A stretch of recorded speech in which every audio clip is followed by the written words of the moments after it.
Hello, everybody. It's great to be here one more time today. My name is Gary Fowler. I'm the CEO, president, and founder of GSD Get Shit Done Venture Studios, a premier AI and quantum venture studio located in the heart of Silicon Valley. I'm a 17-time serial entrepreneur with several unicorns under the belt.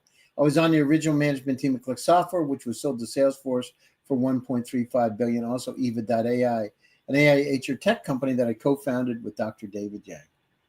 We believe at GSD that intellectual capacity is evenly spread around the world, but opportunities are not. And with that, I have an incredible guest today. Today we're thrilled to have Matt Baxter, CEO of WedgeAR.com, an innovative platform transforming the way companies hire through powerful video interviewing software. Born out of Matt's own experience as an entrepreneur, starting his first company at just 15 years old, Wedge dramatically reduces hiring times by up to 50%, helping over 2,000 recruiters streamline the process. With strategic integrations into leading applicant tracking systems, Wedge has quickly become a standout solution in remote and hybrid hiring landscape. Recognized a top startup and industry innovator, Wedge is reshaping recruitment one interview at a time. So let's dive in with Matt. Hi, Matt. How are you doing today? Gary, how you doing? Thanks for having me. Yeah, it's good to see you. So, Matt, you launched your first company at 15. What motivated you to become an entrepreneur at such an early age? You know, I wish I had some glamorous reason for it, but really the adolescent idea was I can go mow a lawn and make 30 to 40 to 50 bucks in an hour versus going and working at a fast food restaurant. And you quickly mow one, you realize you can mow two, and that's where it kept growing. And kind of got the bug at a early on age where it's like, man, this thing is fun and I can grow it and I can dictate my own schedule, which means whatever that means. But it was just a fun opportunity to start early on and just realizing that it was kind of in my control. So loved it. Plenty of days I'd rather be mowing lawns than sending emails, but it definitely was a fun journey to start. Can you tell us about your journey from running a lawn care business to founding Wedge? And then what sparked your interest in recruitment technology? Yeah, so sold the lawn care company in 2015 and was just kind of reflecting on what made that company successful. And I probably hired 50 people through the years, and I never looked at a resume once. Like, I didn't care if somebody knew how to mow a lawn or weed whack. I cared, can you shake my hand? Can you be personable? If you could do those things, I could teach you the rest. And as I started looking at the HR landscaping, everybody was putting so much energy, effort, stock into resumes, and that tells part of the story, but not the whole story about who somebody is. And so fast forward was kind of like, you know what? Why don't we try to solve some of these issues that companies are facing, where resumes suck, hiring great people is hard, finding the right talent that sticks with you is a major difficulty. And then the flip side, you have people who are really, really talented that may not have the best resume. So the idea was, let's launch something that allowed us to help companies identify top talent quickly and easily, and for candidates to stand out above and beyond resumes, cover letters, single sheets of paper. And that was kind of the adolescent idea stepping into this. So from an entrepreneurial standpoint, what key lessons from your first company shaped how you built and scaled Wedge? There's tons of quotes around this, and so much of it is true. I mean, hard work beats a lot of things, and I was willing to get up at 3 in the morning or 4 in the morning and change the oil on mowers and sharpen the blades and go to bed at 10 o'clock at night and wake up again. So, I mean, I think hard work's definitely a big piece, but also the other thing that really has stuck with me and is transferable as well was the network effect. I mean, with lawn care, if you mow one person's lawn and it goes well, you're going to mow the neighbor's lawns and the neighbor's lawns and the neighbor's lawns. And it quickly allowed me to understand the concept of network effect, at least geographically in that world, but also how that begins to expand. And so that's something I take a lot of pride in, is building a strong network of people that I trust and respect. And it's not just for business transactions, but it's actually relationships. I think definitely network effect and hard work are two significant pieces. What's the biggest challenge that you've had at Wedge?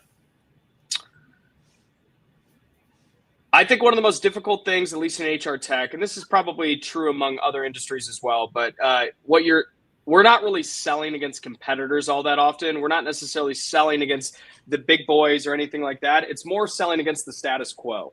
So we're dealing with a demographic of people who work in HR who are trying to protect the company for all these different reasons. So by nature, they're risk averse or risk hesitant individuals. And so for us, it's showing the value that's worth the risk to try something new. I would definitely say that's a significant piece. And obviously we were around before COVID. So something like COVID inspires video to come into the world. So there's natural things that you kind of get lucky with or time right with or whatever the rationale you want to give. But I would say selling against the status quo has definitely been a challenge over the years and just navigating the waters of that. So let's deep dive into Wedge. So how's Wedge different from other video interviewing platforms in the market today?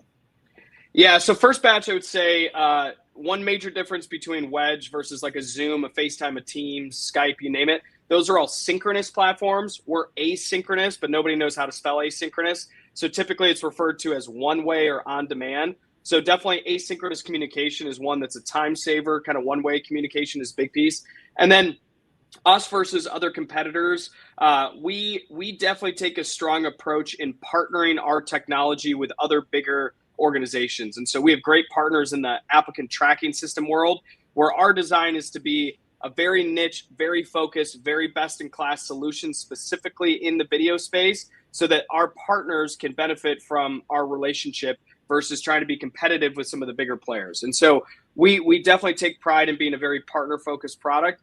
And I also think, and this is something that I get hundreds of messages a week from candidates on LinkedIn saying, that was actually the best candidate experience I ever went through. And I actually felt heard in the process. And not only does that, tug on the heartstrings and make you feel good about what you built, but it also shows that we've actually built something that's impactful for candidates. And I think that's a pretty cool thing that we've done. Your solution cuts time to hire by 50%. How exactly does it achieve such efficiency? Yeah, so an interesting thing that's happening in the market in general is about 60% of candidates ghost when they apply for a job, meaning they apply for the position and they don't show up to the interview. That's called Why does that happen, Matt? Two major reasons. Number one, Indeed, ZipRecruiter, LinkedIn, you all have instant apply. So you can apply to 100 different jobs that you're not really interested in, and you're automatically scheduled to interview. So naturally, you have all these recruiters who think all these candidates are interested, and they're really not. So that's number one. Number two, you can also collect unemployment in a lot of states as long as you are applying to a job but not actually interviewing. So you have a bunch of people who don't have any intent to actually interview for the process. Those are the two biggest issues. So one of the things that happened during COVID, I know with Eva, in fact, our business was up like 30x during. I pivoted the company. We went from your virtual assistant to remote workforce management, right? And remote workforce management has been the norm for the last few years. How's Wedge evolved to specifically address remote work hiring challenges? Yeah, so by nature, whether you're in an environment where you're hiring a lot of people in person or you're in an environment where you're hiring a lot of people remotely, on the remote issue, you have a lot of people who are spending time on Zoom, on Skype, on FaceTime, on Teams. And so the evaluation of communication skills when they're not in person is certainly something that you need to do early on in the process and assess those things. So for the remote workforce, it's actually a remarkable tool to evaluate how people communicate, how they answer questions, how they present themselves, and it's a very efficient way of doing that early on. For the in-person, whether you're, we work with a lot of restaurants, hospitality, retail, healthcare. It's a way to actually evaluate a little bit of who the person is virtually before you spend the time bringing them in person. Because I'm sure, Gary, you've had a lot of success in your years. You've hired a lot of people. You probably have had interviews where you knew in the first 30 seconds this wasn't a good fit, but yet you had to sit there for 30 minutes and be courteous or be kind. And that's a lot of time wasted for individuals across any position to spend. And so Wedge is definitely a beneficial tool, whether you're a remote workforce placement firm or company hiring a lot of remote workers as well as in person. What was your approach to growing Wedge from initial product market fit to serving over 2,000 recruiters? Probably maybe like you early on in the days, but when you first start, it's like, we'll take anybody and everybody, right? Anybody who's willing to pay us a little bit of money and we'll figure it out later. As we started to grow, as we started to learn where the actual challenges are and where the real problems are that we're solving, our focus has narrowed quite a bit. So we're not necessarily an executive search firm platform. We're not going to help you place your CFO. If you have high volume, high turnover, customer facing type roles, that's where we can really be a major benefit. And that unfolds in a lot of different industries. But I think first it was like nailing down the actual type of repeatable hiring roles that companies have and doubling down on that, and then starting to understand the industries that wrap around that was really how we got started. You're in Michigan, and we're dealing with companies all over the world. Sometimes it's difficult because people in Michigan don't get it, right? People in Ohio don't get it. People in Silicon Valley sometimes, unless they're inside of the circle, don't get it. So one is evaluations are a lot less generally, and they're generally a year behind the times. So how do you deal with that being in Michigan? And how do you kind of adjust to the mentality? Yeah, so I got pretty fortunate that in the capital raises we've done, we've actually raised capital in a format among more traditional high net worth individuals. A lot of previous business owners or current business owners who want to support somebody who's taken a leap. So there's not a lot of HR tech or even software companies coming out of Grand Rapids. And so in one sense, it's an uphill battle, but in the other sense, there's a lot of folks saying, this is something that we think could scale and have legs. We want to back it, support it, write checks for it. And so we got pretty tied up into a pretty unique group. With that, pitching evaluation in Michigan is probably a tenth of what we maybe could have gotten in other areas, but we've had a different sort of, upbringing that has allowed us to kind of succeed in some of those differences as well. But yeah, I've made pitches before to Valley-based funds or New York-based funds, and they're like, the only reason why we said no is because your offering was too cheap. It's like, well, let me come back and let me walk in with a different offer. And that's something that we've experienced quite a bit. It's Well, I mean, that's the biggest problem, Matt. I've dealt with this for years. I've raised, hundreds of millions of dollars, right? And actually more than hundreds of millions of dollars. And it's a big challenge, and people don't get it. If you're not inside the circle, it's very difficult to get out because there's three things you really need: operational expertise, access to capital, networking contacts. And if you have those three in a resilient team, you can build a unicorn. We've taken companies from $0 revenue to companies that sold for $1.35 billion. You need that network. You're right. The high net worth individuals are critically important. They're critically important because they're limited partners in the funds. But there's one thing, there's a leap of faith, and then there's also the people that are VCs that actually get it because they're day to day, that's what they're doing. My friends that are high net worth, and if you're listening out there, I'm not going to say their names, but if you're listening out there, because they do listen to the podcast sometimes, they're so busy with the things that they do themselves that they don't really have time to help you promote the company except within their companies. It's very interesting. For sure. So, the model, it's interesting, 9 out of 10 companies fail. It's not because they don't have a good product or service. It's because they're not inside of that circle a lot of times, or they don't have the storytelling, impactful storytelling that catches your soul. It's very, very interesting. And I've seen it.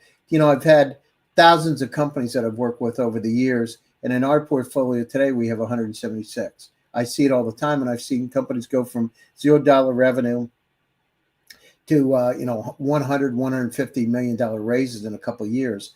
It just, you find a common pattern. It's very interesting. You see the pattern. So, what has been the most difficult challenge you faced, Matt, while scaling Wedge, and how did you overcome it? I think, for one, getting out of, I think a superpower to some organizations is founder-led sales. I love selling. I love selling our product. I believe in our product, but it's not always scalable. And quite frankly, we're reaching a point where it's not scalable anymore. So it's getting out of the ability for me to go sell and getting an operational component that our product speaks for itself and sells itself, and we can rally a team around doing that. So that's definitely been a significant challenge. The other piece too is we've taken on funding rounds, and I went and hired a bunch of senior leaders that appeared to be executives in the space. And understanding the difference between coaches and players and when you need both or when you need one at the certain level of the organization. When you're getting started, you probably would have a number off the top of your head, but there's a point where the first 5 million in revenue, just throwing a number out, you don't need coaches. You need players. You need people doing the work, rolling up their sleeves day to day. There's no job that you're above, and just building out something that actually is repeatable and scalable. Then it makes sense. And again, I'm just throwing out a number, but to me, I hired probably coaches earlier than I should have. And I also, coming from mowing lawns to software, and I'm not an engineer, I probably was not confident in my ability enough to lead an organization and thought we needed senior leadership too soon.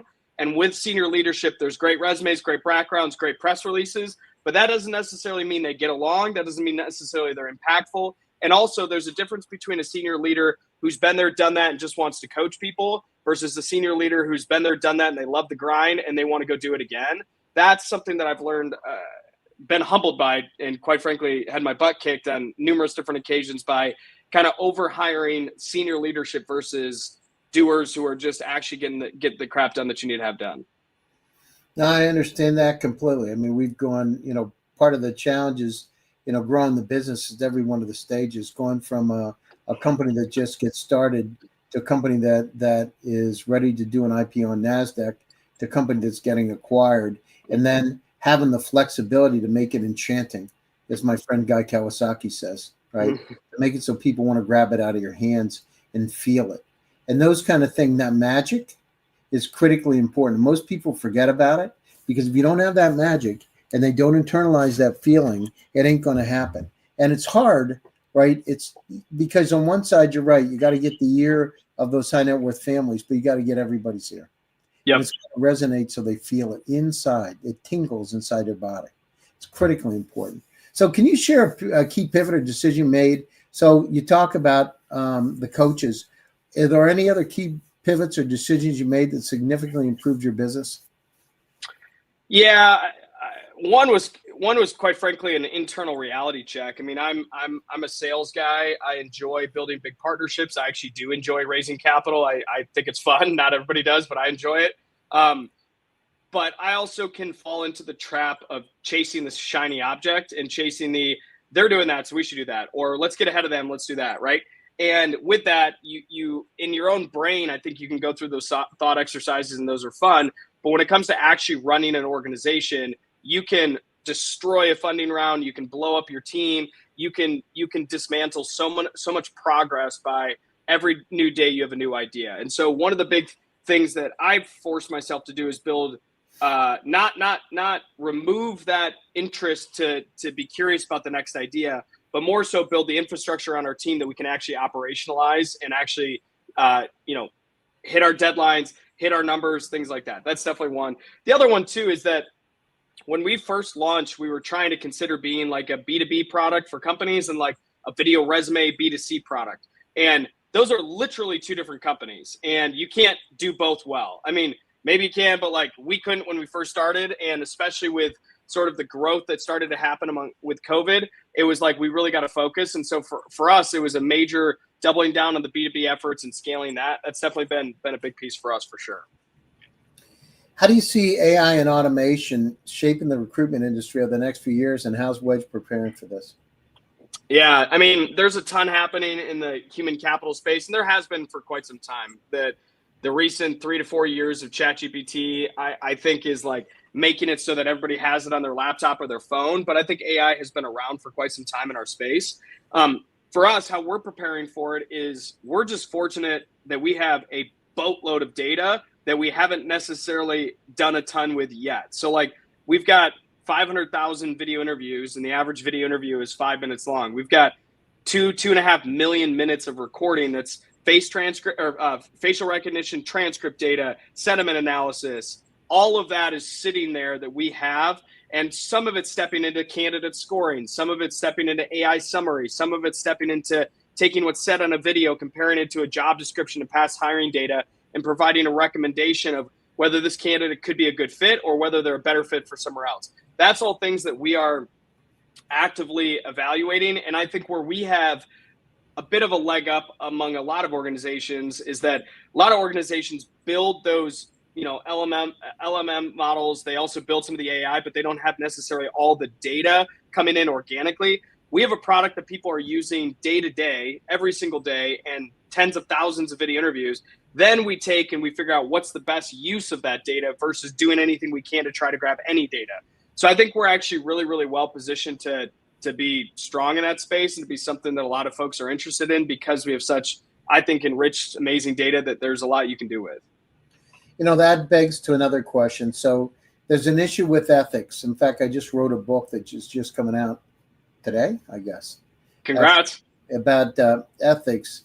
How do you go down through and balance between what your customers will buy and what's ethical, so that you're not, you're not creating negative feelings in the market?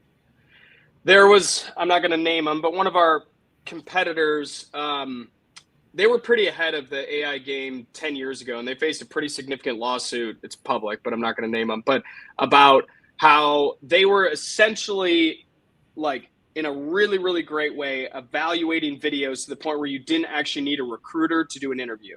And the tech worked. The problem with it was that it had a lot of false lie detectors, and it had essentially the lawsuit was a discriminatory component. So one of the areas that we have taken a lot of pride in is being a product that, number one, allows you to identify top talent wherever they are in the world, and number two, allow you to identify the right people that you want a part of your workforce, and a way to audit that so you are lowering discrimination, lowering bias, things like that.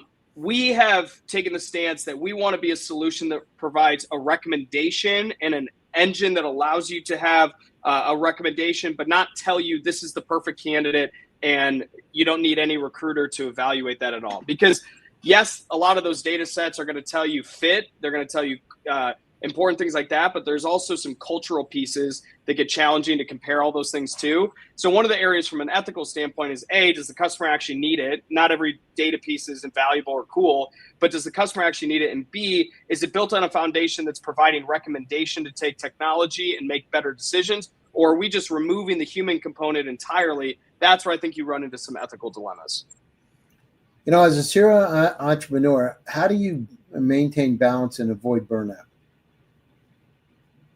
I don't very well, if I can be totally honest. I mean, I just got off a 5-day retreat in Wyoming, and I didn't have my phone on me for 5 days. And that's the first time I've taken any time off in 10 years. So I'm not sitting here pretending that I have that one figured out. And I'm young. I've got a lot of energy. I can work 100 to 120 hour weeks if I need to. But I think for me, it's a big piece is building the infrastructure of the company so that it's not relying on me. I mean, any organization, when you first start, and even when you're in the thick of it, you're relying on the leader or the leadership to keep the ship afloat. That's how it should be.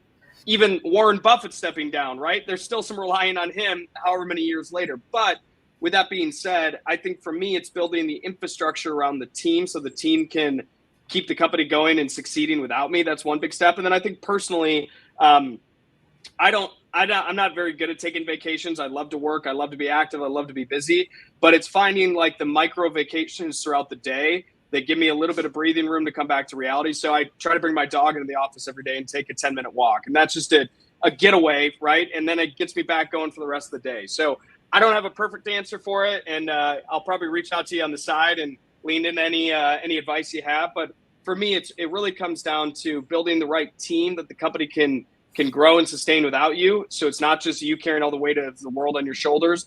And it's finding what are those little day-to-day, small daily things you can do that keeps you afloat. If you get one piece of advice, Matt, to entrepreneurs starting today, what would it be? Be a cockroach. I think we all obsess over this concept of let's go be the alpha, let's go be a lion, let's go take on the world. And I think most of, in my opinion, in my limited experience, is most of entrepreneurship is surviving the day and getting to the next day, and just keep surviving the day and getting to the next day, and keep surviving the day and getting to the next day. And I don't think we emphasize the grit and the resilience enough to actually truly understand what it takes. And what I have found is every week or 2 week or 6 months stretch where you're just getting destroyed, usually you pop out of that with some opportunity that, because you survived, something turned into be amazing and awesome. And so for me, like, quite frankly, it's learn how to be a cockroach and figure out how to have the grit to keep going.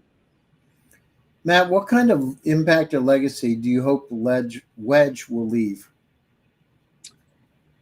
Every single day we're processing thousands of video interviews, and every single one of those video interviews is somebody who is looking for a job to provide for their family, pay their bills, pay for their mortgage, pay for their life, hopefully get them into a better circumstance than what they were leaving. So I think for one, the day-to-day is just providing an opportunity for people to get jobs easier and for companies to hire the best talent easier. And then also, I run the company and hopefully there's some material impact from a wealth standpoint. But even if there's not, I hope that every employee that's worked for Wedge, every investor that was involved in Wedge, every person that I have a chance to impact both in the business and with the product gets 1 degree better because we played a small part in their life. And so to me, I think impact comes down to the day-to-day things, not these big glamorous stages that you speak on. I think it's truly, the day-to-day piece. And so if I can leave a small mark on every single person, I think that's considered a win. So closing thoughts, Matt, and then how do people get a hold of you? Closing thoughts is number one, thank you for having me. This is awesome. And I love the impact and I'm excited I know there's a lot I can learn from you. So potentially tapping into that. But I think, if you're out there, you're an entrepreneur, keep your head up. This shit sucks, but also it's impactful and it's life-changing. Number two, if you're thinking about being an entrepreneur, like lean on somebody, who's ahead of you, lean on somebody who's beside you, and lean on somebody who's maybe a few steps behind you, because you can learn a lot from all stages. But I think lastly, for people that want to get a hold of me, I'm pretty active on LinkedIn. It's Matt Baxter on LinkedIn. If you want to learn more about Wedge, it's wedgehr.com. But yeah, I just want to say a huge thank you for having me. This is awesome. No, it's great having you here. And once we go off the air, I'll stay on and we'll talk for a minute. So for all of you out there, thanks for joining one more time. GSD Presents. My name is Gary Fowler. I'm your host. Stay happy, stay safe, and stay healthy. And I'll be back to you again soon with another exciting edition. Thanks, everybody. Thanks, Matt.